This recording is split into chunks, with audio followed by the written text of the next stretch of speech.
화가 있으리로다. 이런 제목으로 요한계시록 강의를 이어가도록 하겠습니다.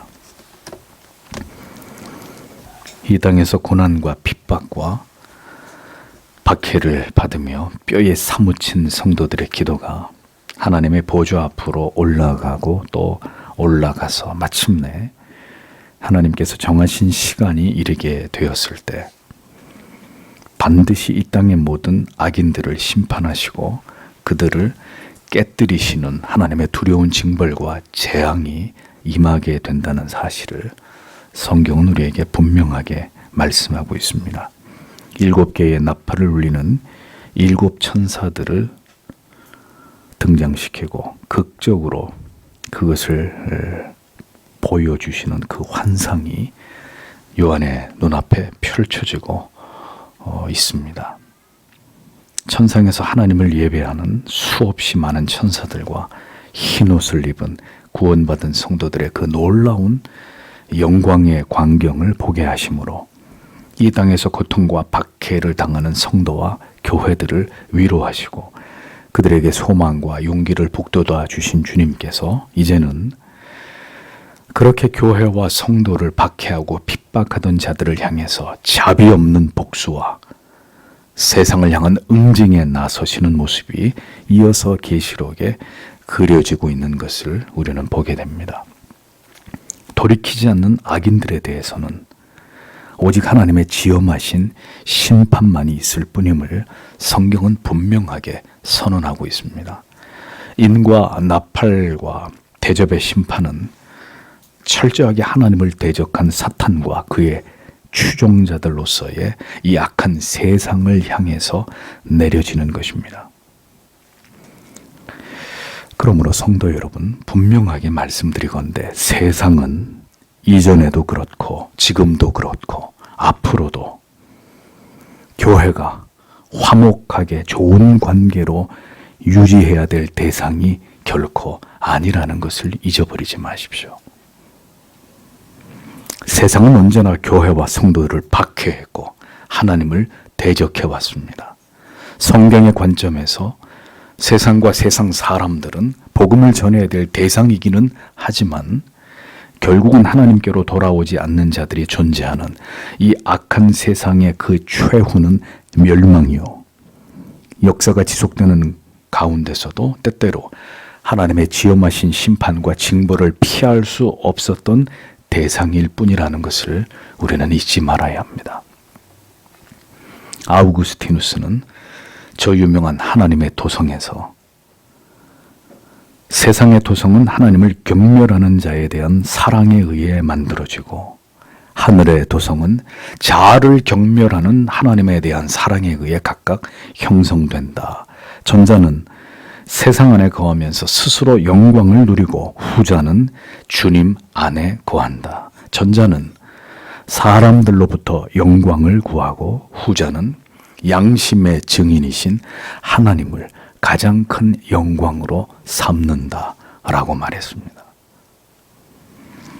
그렇기 때문에 세상의 도성에 거하는 자와 하늘의 도성에 거하는 자는 결코 융합되거나 평화하거나 공동의 목적을 추구하면서 결코 양립하고 공존할 수 없는 존재들입니다.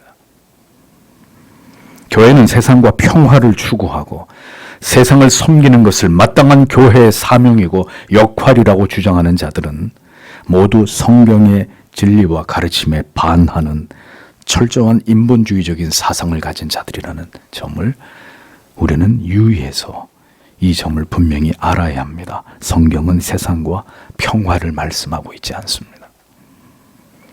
주님께서 마태복음 10장 34절에서 내가 세상에 화평을 주러 온 줄로 생각지 말라. 화평이 아니요 검을 주러 왔노라. 이렇게 말씀하셨습니다. 진리 때문에, 복음 때문에 우리는 진리의 반대편에 서 있는 세상과 결코 평화로울 수 없는 존재라는 것을 기억해야 합니다. 기독교의 복음은 사회를 변혁시키는 데 초점이 맞추어진 사회 복음이 그 주된 목적이 아니라는 것을 여러분 분명하게 이해하실 필요가 있습니다. 주님께서는 마태복음 10장 35절 36절에 이어서 이렇게 말씀하셨죠. 내가 온 것은 사람이 그 아비와 딸이 그 어미와 며느리가 시어머니와 불화하게 하려 함이니 사람의 원수가 자기 집안 식구리라 라고 말씀하셨습니다. 복음 때문에 결코 피를 나눈 형제 자매 가족이라 할지라도 분리될 수밖에 없는 이 진리를 주님은 분명하게 우리에게 가르치셨습니다. 세상과 교회는 복음의 참된 진리를 그 사이에 두고 결코 좁힐 수 없고 타협할 수 없는 치열한 영적인 싸움을 벌이는 두 진영입니다. 세상에 복음을 외쳐야 하지만 믿고 돌아오는 자들은 하나님의 백성이요 끝내 회개치 않고 하나님을 대적하며 진리를 비웃는 모든 악인은 세상과 함께 결국 공멸의 길을 갈 수밖에 없는 것입니다. 하나님은 그렇게 언제나 세상을, 교회와 신자들을 박해하는 악인들을, 악한 권력들을 하나님은 심판해 오셨고 마침내 그리스도의 궁극의 재림의 날에 이 세상의 모든 역사의 종지부를 찍으실 것입니다. 하나님께서 역사 속에서 어떻게 세상을 심판해 오셨고 앞으로도 심판하실지 우리는 계시록 속에 울려 퍼지고 있는 7 천사들의 7 나팔들 속에서 구체적으로 그것을 생각해 볼 수 있는 것입니다. 처음 4개의 나팔의 재앙은 주로 인간의 삶을 지탱해 주는 자연계에 임하는 징벌이었습니다. 그러나 나머지 3개의 나팔 재앙은 인간에게 직접적으로 가해진 징벌이었습니다. 그러한 점에서 처음 4개의 나팔 재앙은 자연계에 대한 심판이라는 점에서 처음 4개의 인심판과 유사하고 그 내용에 있어서 땅, 바다, 강, 물샘, 하늘에 그 재앙이 임해진다는 점에서 첫째부터 넷째까지 대접 심판과 유사성을 보여주고 있습니다. 세상 사람들은 부인하고 인정하고 싶지 않겠지만 모든 시대마다 하나님의 징벌과 재앙은 성실하게 이 세상 가운데 부어졌고 지금도 이루어져 가고 있습니다. 사람들 가운데는 그런 두려운 재앙이 임할 때마다 죄를 회개하고 두려워하는 마음으로 하나님께로 돌아오는 자들도 있었지만 더 강팍해져서 하나님을 욕하고 저주하면서 목이 곧아져서 하나님을 더 멀리하는 자들도 존재합니다. 그럼에도 불구하고 하나님은 한꺼번에 세상을 모두 멸하지 않으시고 일부에게만 계속해서 심판하시고 징벌하셔서 그리스도의 재림의 때까지 계속해서 악인들 가운데 돌아와야 될 하나님의 백성들이 돌이켜 회개할 기회를 계속해서 남겨두고 계시는 것을 보게 됩니다. 세상이 인정하든 인정하지 않든 하나님께서는 그렇게 세상과 악인들을 심판하시고 징벌하시는 일을 멈추지 않고 계신다. 우리는 이것을 기억해야 합니다. 그것이 바로 성도와 교회를 신원하시고 대신하여 복수하시는 하나님의 일하심이라는 사실을 역사가 우리에게 분명하게 증언해주고 있는 것이죠. 오늘 본문의 7절을 보십시오. 첫째 천사가 나팔을 불었다. 그러자 피가 섞여진 우박과 불이 생겨 땅 위에 떨어졌다. 그러자 땅의 3분의 1이 타버렸고 나무의 3분의 1도 타버렸고 풀은 다 타버렸다. 이렇게 이제 직역이 되고 있습니다. 우박과 불은 땅 위에 있는 모든 목초들과 곡식과 실과들에게 가장 큰 피해를 입힐 수 있는 재앙입니다. 첫째 나팔이 울렸을 때 피가 섞여진 우박과 불이 땅 위에 떨어졌다는 것은 땅 위에 있는 것들에 대한 파괴가 일어난 매우 두려운 재앙이 임했다는 것을 뜻합니다. 우박과 불이 함께 땅에 떨어지는 것도 이례적인 일인데 거기에 피까지 섞여 공포스러움을 극대화시키고 있습니다. 이 심판의 결과는 땅의 3분의 1이 불타고 수목의 3분의 1이 그리고 땅 위에 모든 푸른 풀들이 다 타버렸다고 요한은 그가 본 환상을 기록하고 있습니다. 하나님께서는 교회와 성도를 박해했던 세상에 대해서 때때로 하나님이 지으신 이 땅의 모든 푸른 자연들을 하나님이 직접 멸하시는 것으로 그 진노를 드러내실 것임을 말씀하고 있습니다. 아담과 하와의 타락의 결과는 동식물, 생태계의 모든 환경까지 고통을 당해야 하는 것으로 확대되었듯이 하나님께서 악인들에 대해서 진노하실 때 그 첫 번째 대상은 바로 하나님이 지으신 이 아름다운 자연 환경이 파괴되는 것이라고 성경은 분명하게 이것을 우리에게 가르쳐주고 있습니다.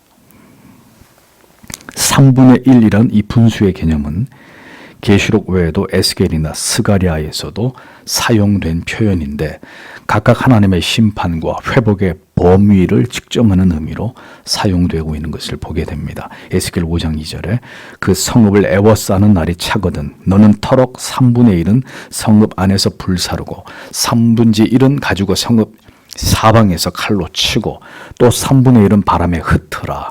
내가 그 뒤를 따라 칼을 빼리라. 이렇게 기록이 되어 있고 스가랴 13장 8절에서 9절에는 여호와가 말하노라. 이 땅에서 3분의 2는 멸절하고 3분의 1은 거기 남으리니 내가 3분의 1을 불 가운데 던져 은같이 연단하고 금같이 시험할 것이라.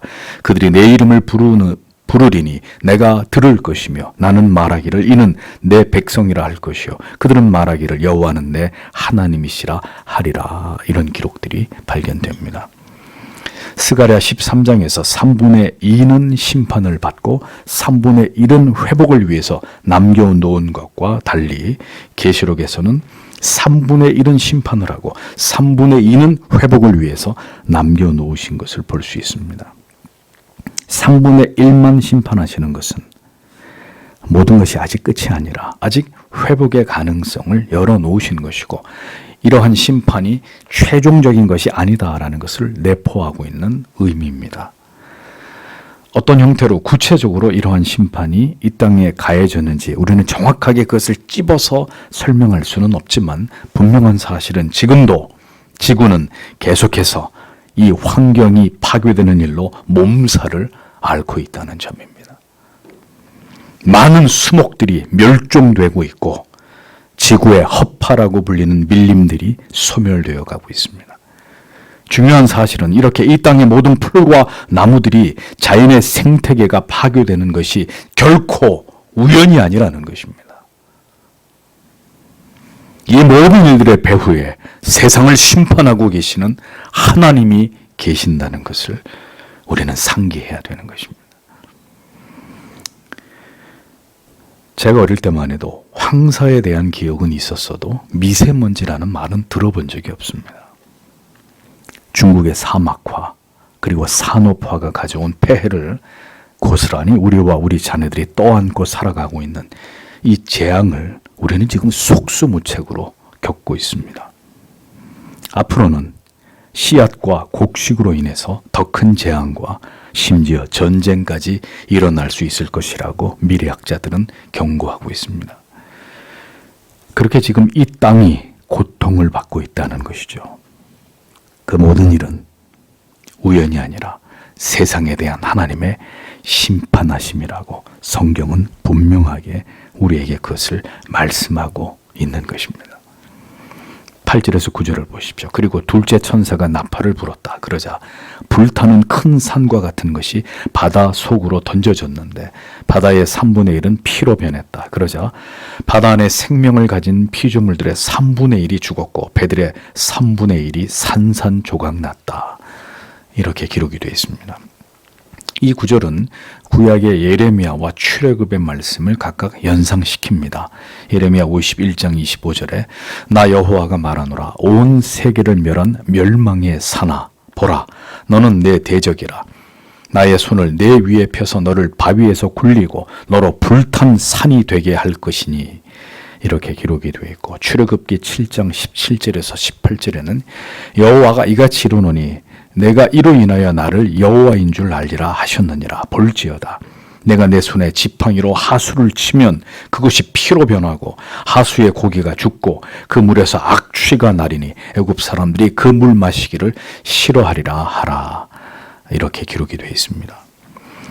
요한이 본 두 번째 나팔 심판의 환상은 불이 타오르고 있는 큰 산과 같은 것이 바닷속으로 던져지는 장면이었습니다. 잘 보십시오. 산이 던져진 게 아니라 태산 같은 무엇인가가 바닷속으로 던져졌다는 거죠. 이것은 뭘 뜻하겠습니까? 하나님의 파괴적인 엄청난 재앙이 이번에는 바다에 임했다는 것입니다. 하늘에서 피가 섞인 우박과 불이 떨어져 수목을 태우고, 다음은 바다에 엄청난 재앙이 임해서 바다의 3분의 1이 피로 변했다라고 기록하고 있습니다. 큰 산과 같은 것도 두려운데 그 큰 산에 불이 활활 타오르고 있으니 이 재앙이 얼마나 가공할 재앙이고 두려운 것인지를 한번 생각해 보십시오. 바다에 가해진 엄청난 자연적 재앙으로 인해서 바다의 3분의 1이 피가 되었다고 적고 있습니다. 즉 3분의 1의 바다의 모든 하나님이 지으신 생물들이 다 죽임을 당하게 되었다라는 것이고, 심지어 인간이 만들어 바다에 띄운 배들의 3분의 1도 모두 파괴를 당하게 되었다. 요한은 이렇게 증언을 합니다. 바다의 배들의 3분의 1이 파괴되었다는 것은 실제로 해상에서 일어나는 선박의 사고로 인해서 많은 인명이 죽임을 당하게 되는 사건이나 그런 사고에서부터, 또 바다의 생태계만 심각한 타격을 입은 것이 아니라 바다를 자원으로 하는 인간들이 조성한 모든 생업조차도 엄청난 피해를 입었다는 것을 의미합니다. 해양업이나 어업과 관련된 어떤 이런 사업들이 될 수도 있겠죠. 여러분, 간혹 바다에 사는 어떤 개체들이 집단적으로 떼죽임을 당해서 바다에 떠오르거나 해안에 수없이 많은 사체들이 밀려오는 일들을 뉴스를 통해서 보신 적이 있으실 것입니다. 우리는 아무렇지도 않게 이런 뉴스들을 접하고 있습니다. 그러나 성경은 분명히 이러한 일들은 하나님이 행하시는 재앙이라고 경고하고 있습니다.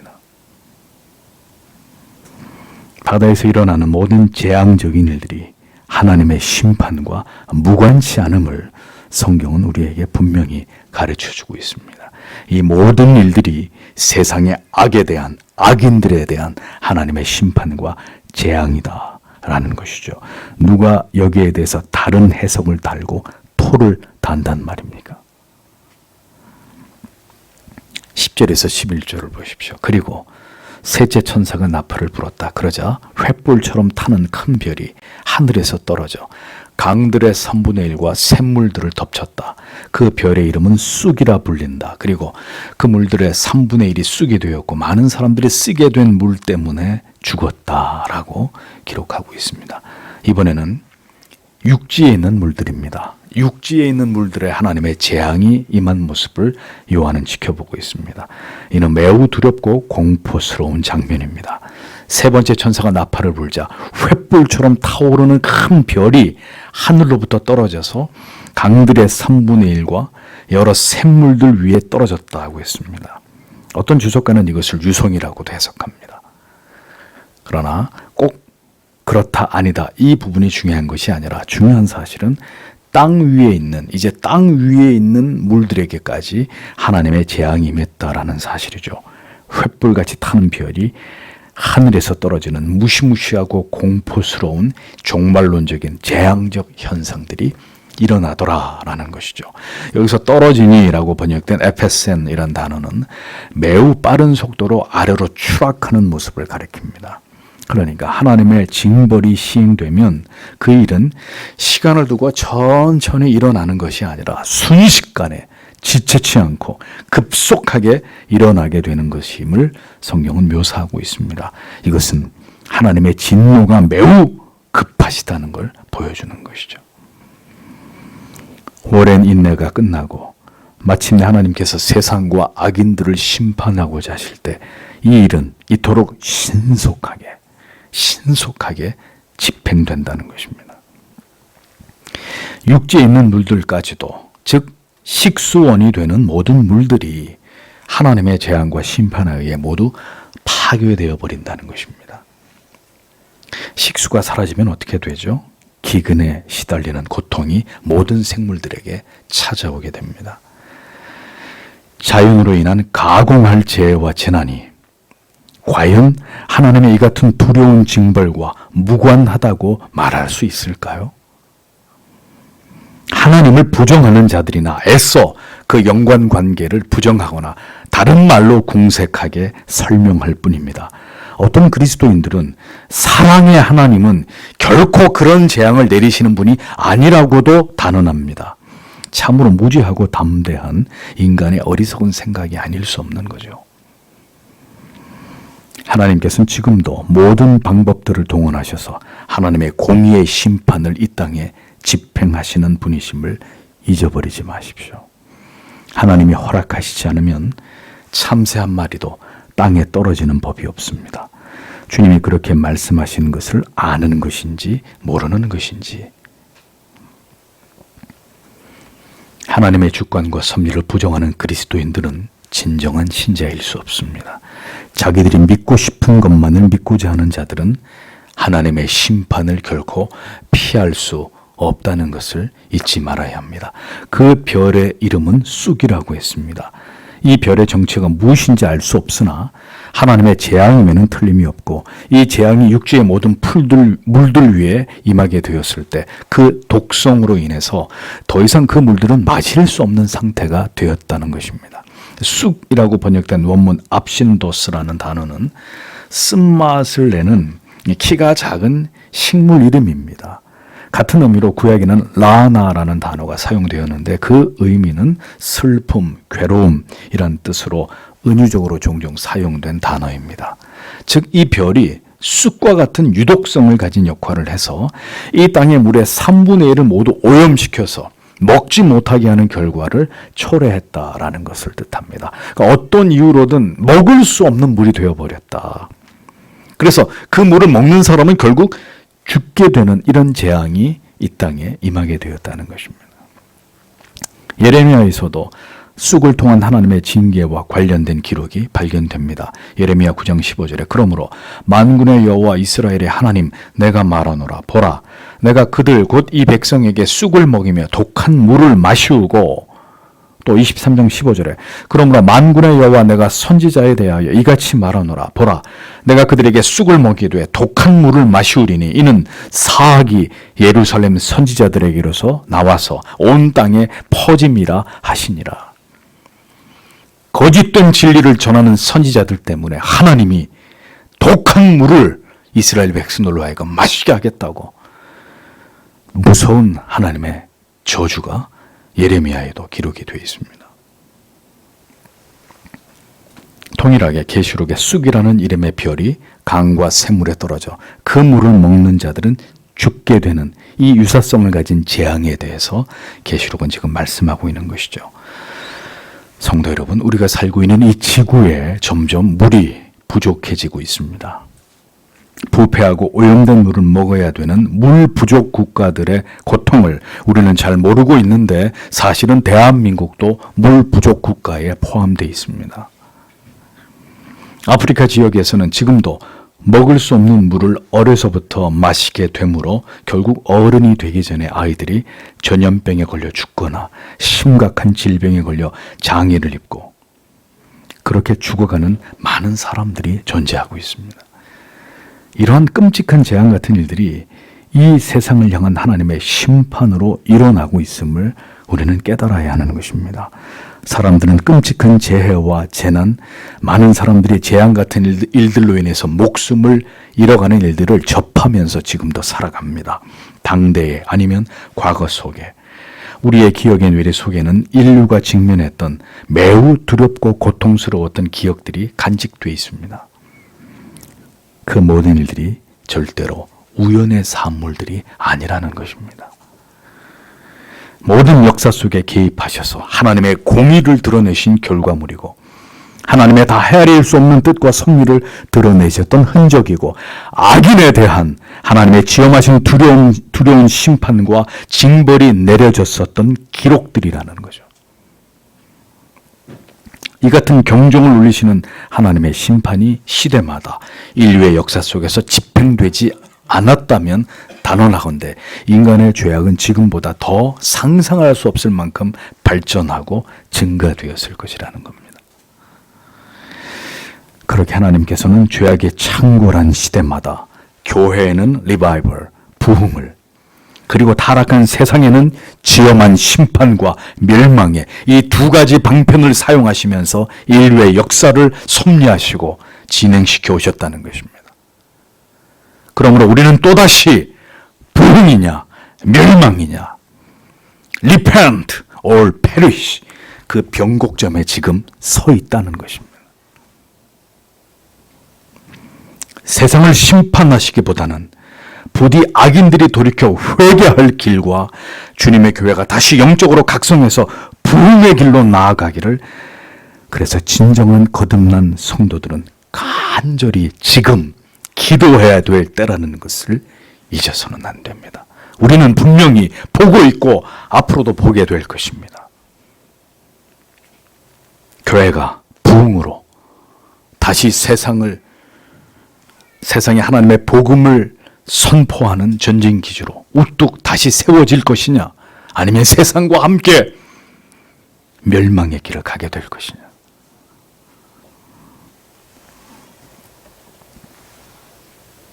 12절에 그리고 넷째 천사가 나팔을 불었다. 그러자 해의 3분의 1과 땅의 3분의 1과 별들의 3분의 1이 타격을 받았다.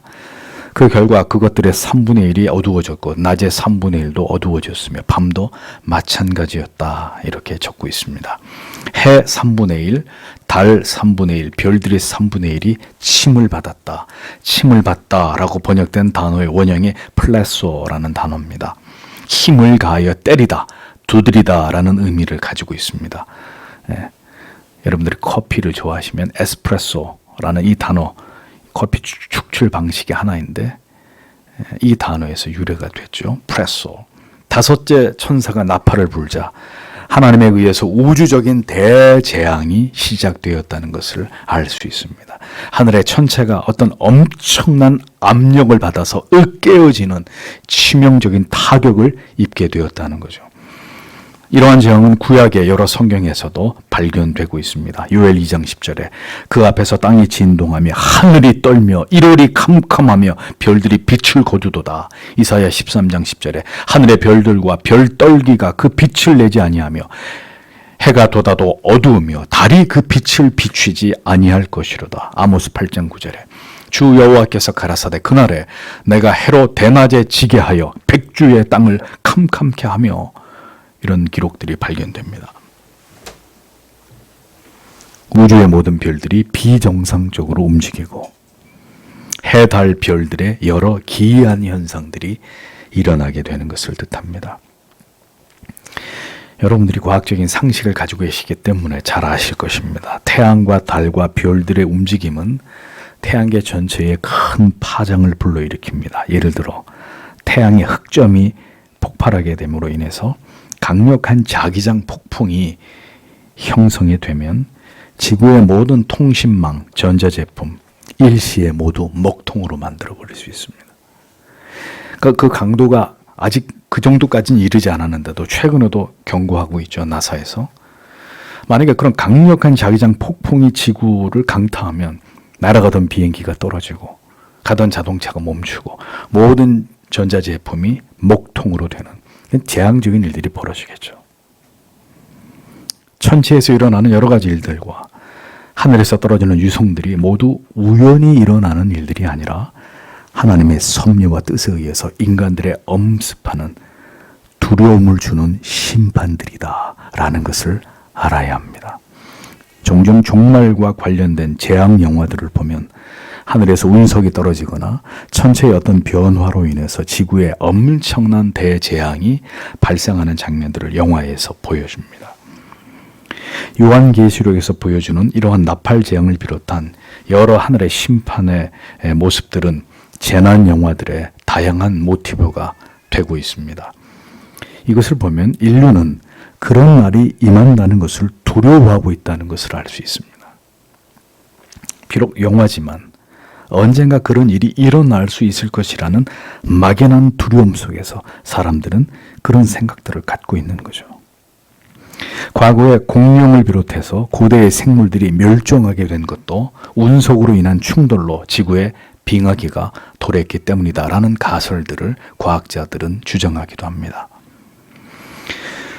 우주에서 일어나는 일들은 인간이 어떻게 손을 써보거나 제어할 수 없는 영역의 것입니다. 악인들과 세상에 대한 하나님의 심판이 이토록 우주와 천체가 동원되어서 인간이 감히 피할 수 없는 영역으로부터 이루어질 수 있다는 것을 성경은 우리에게 분명하게 경고합니다. 해, 달, 별들도 모두 하나님의 손 안에서 하나님의 명에 따라 존재하고 움직이고 심판을 집행하는 도구가 될 수 있다는 것 우리는 잊지 말아야 합니다. 이러한 진리는 진화의 진화를 거듭하며 발전해 왔다고 믿는 어리석은 인류를 겸손하게 만드는 것입니다.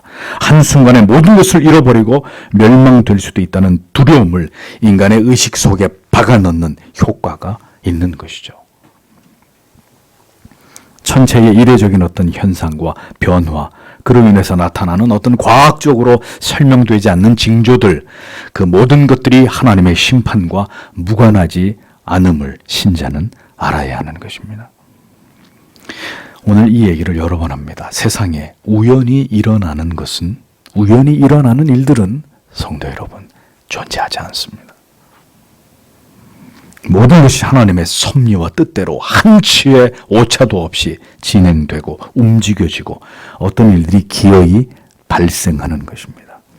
이러한 신호들을 볼 때 신자들은 더 경성하여 깨어있게 되는 것이고, 악인들은 결국 이러한 하나님의 심판으로 재앙 같은 끔찍한 날들을 맞이하면서 그들의 운명을 탓하게 될 것입니다.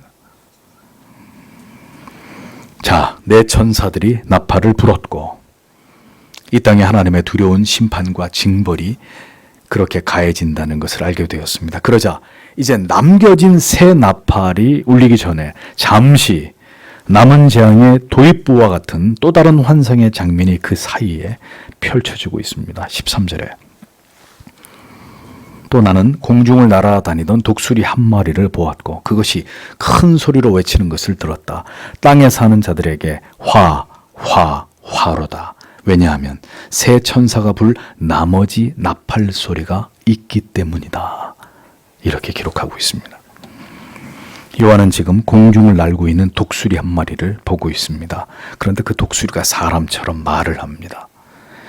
그 내용은 땅에 살아가고 있는 모든 사람들에게 화가 있다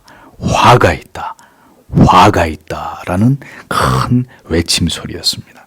3번이나 화가 있을 것이라고 외치는 이유는 이전까지의 재앙보다 더 두려운 세계의 나팔의 심판이 앞으로 기다리고 있기 때문이라는 것을 알려주는 것이죠. 독수리는 성경에서 불결한 새로 분류됩니다.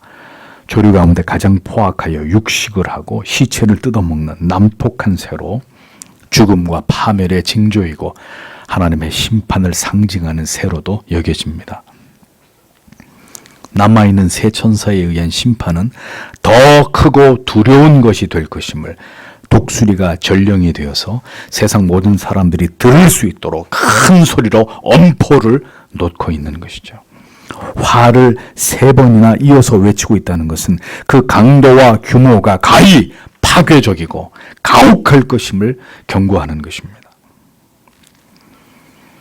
언제나 어리석은 인간들이 하나님의 심판과 재앙이 임해도 이를 쉬 깨닫지 못하고 더 오만해지고 강팍해지고 하나님을 향해서 계속 도발을 하기 때문에 어떻게 되죠? 더 큰 재앙에 직면할 수밖에 없는 것입니다. 언제나 깨닫지 못하는 우매함이 인간의 가장 큰 문제점이란 말이죠. 그러니까 스스로 더 큰 화를 자초하는 것입니다.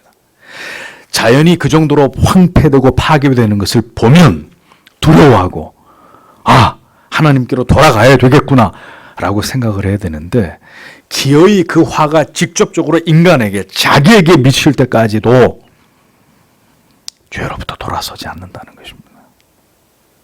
뭔가 사업이 잘 안 되고 뭔가 내 환경이 이렇게 무너지고 뭔가 어떤 뜻하지 않은 일들이 벌어질 때 이것이 하나님이 나에게 주시는 경고로구나 라고 생각해야 되는데 어떻게 되죠? 기어이 내가 병석에 던져지고 큰 병에 걸려 수술을 받게 되고 이 지경까지 가야 이제 아이고 하나님 하고 자기를 깊이 돌아보게 되는, 이것도 은혜이죠. 사랑이죠.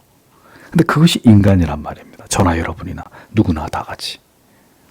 그래서 더 큰 심판이 5번째 나팔 재앙부터 시작되는 것이라는 겁니다. 이러한 우매함이 바로 불신자들의 모습입니다. 하나님은 오늘도 그 자녀들과 교회들에게도 세상을 통해서, 세상에 일어나는 재앙적인 일들을 통해서 경고의 사인을 보내십니다.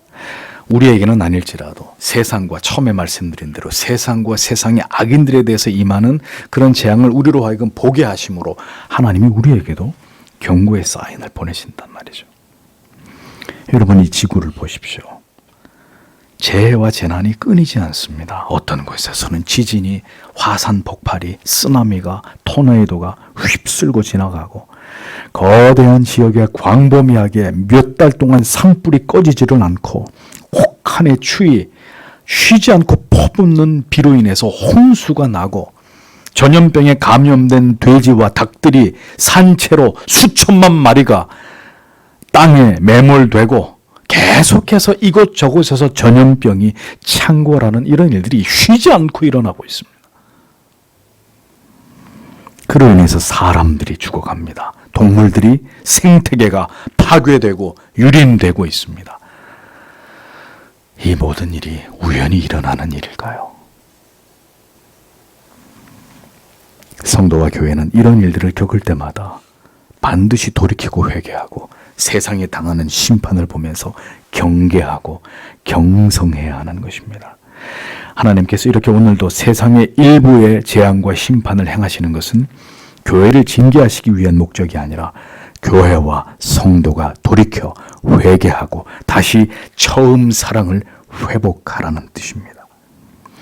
그러나 세상에 대해서 이제 그들을 심판하고자 하실 때는 점점 더 그 강도를 높여가면서 이제 누구도 그 재앙에서 벗어날 수 없도록 만드신단 말이죠. 결국 모든 그 두려우신 하나님의 재앙 앞에서 인간의 그 미천한 실존을 깨닫고 결국 멸망의 길로 가도록 하나님은 그렇게 역사하시는 것입니다. 이제 남은 재앙이 앞의 재앙들과 갖는 뚜렷한 차이점은 다시 말씀드립니다. 이 모든 남은 재앙과 심판은 이제 인간이 타겟이 되고 있다는 점입니다. 그 나머지 나팔 소리가 준비되고 있는 시점에서 잠시 텀을 두고 독수리가 그것을 경고하면서 창공을 날고 있는 이 두려운 모습이 요한의 환상 속에 나타나고 있었던 것입니다. 역사 속에서 세상과 악인은 이 하나님의 모든 두려운 심판의 직접적인 대상들이 되었습니다. 화가 미치는 세상에 대해서 땅에 사는 자들이라고 분명히 명시되어 있는 부분을 주목해서 보십시오. 그들은 하나님을 대적하고 짐승을 경배하고 세상에 속해서 마귀를 추종하는 그런 자들을 가리키는 것입니다. 5번째, 6번째, 7번째 더 강력하고 더 두려운 심판의 대상은 바로 세상과 이 세상에 살아가고 있는 모든 하나님을 멸시하는 불신자들에게 임할 것임을 말씀하고 있는 것입니다. 그리스도의 초림에서 재림일 때까지 그렇게 이 세상에는 계속해서 하나님께로 돌아오지 않는 악인들에 대한 심판이 이루어지고 있다는 것을 우리는 잊지 말아야 합니다. 악인들은 항상 흥하고 의인들은 언제나 이 땅에서 박해와 고통과 불이익을 당하는 것처럼 보이지만 하나님께서는 때때로 분연히 일어나셔서 악이 창궐한 세상과 그 악인들의 오만한 것을 심판해 오셨고 지금도 심판하고 계시고 나아가 종국의 그 심판의 재앙으로 마침내 이 세상을 멸하실 것이라는 것을 성도는 분명하게 알고 있어야 합니다. 성도의 기도가 하늘에 사무칠 때 하나님께서는 성도의 그 기도를 들으시고 반드시 악인과 세상을 심판하시고 징벌하시는 아버지이심을 잊어버리지 마십시오. 악인은 그래서 반드시 망하고 의인은 영원히 거하게 하시는 것이 하나님의 공의입니다. 하나님의 자녀들과 교회들은 시대마다 이러한 하나님의 두려운 심판의 대상에서 제외됐습니다. 그랬기 때문에 지금까지 교회가 이 땅에 존재할 수 있었고 신자들이 보존될 수 있었던 것이죠. 다만 이러한 하나님의 징벌이 일어날 때 일부 소수의 의인들도 함께 희생되는 경우들을 피할 수는 없다는 것입니다.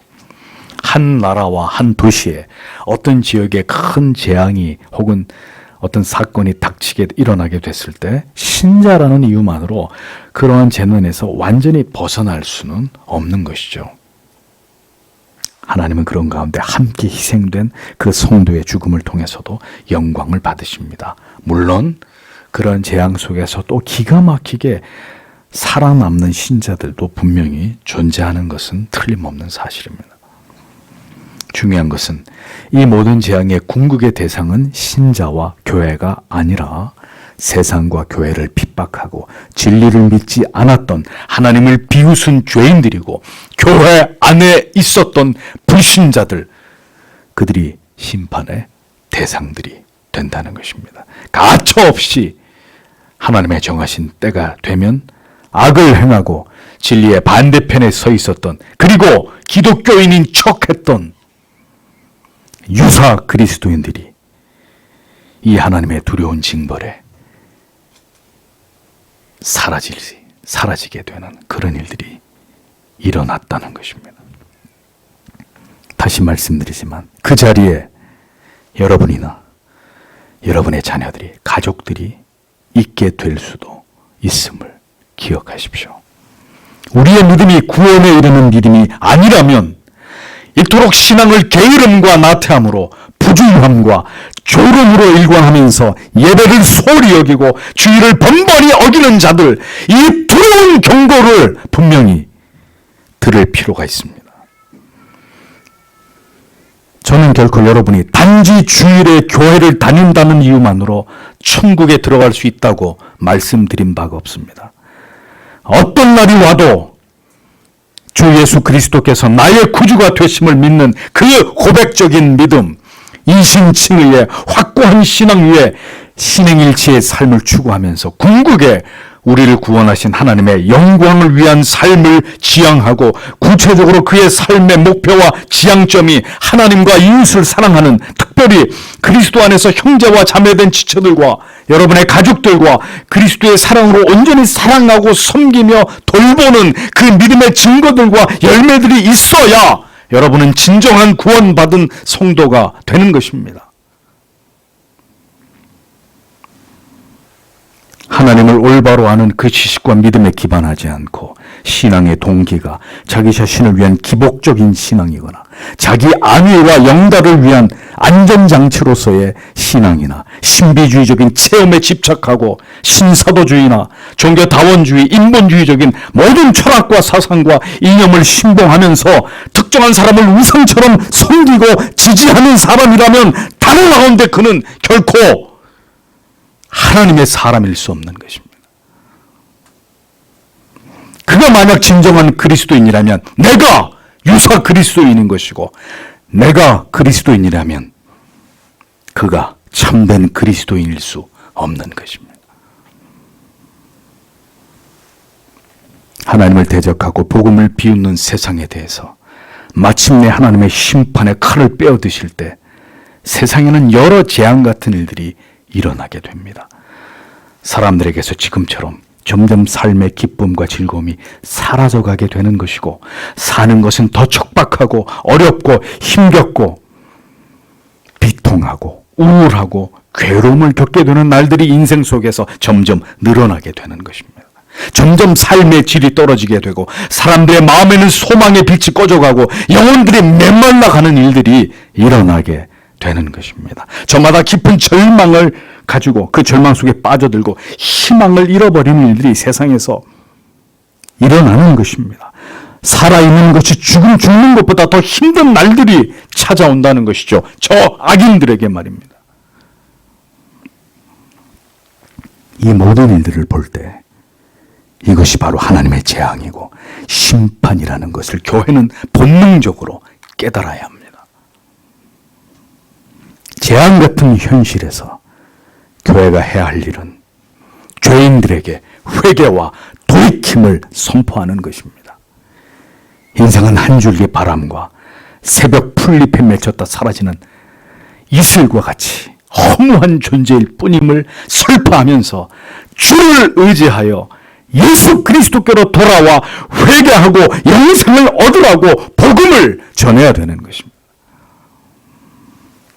주의 심판이 임박함을 알리고 죄에서 돌이켜 주를 믿으라고 교회는 더 소리를 높여야 하는 것입니다. 그렇게 복음의 나팔수들이 되기 위해서 교회는 더 순결해져야 되고 더 거룩한 삶을 살아 빛과 소금의 사명에 그 역할을 회복해야 합니다. 더 분명한 진리가 무엇인지를 알아야 하고 그 분별력을 가지고 참된 복음을 세상에 전하는 그런 교회들이 더 많아져야 한다는 것입니다.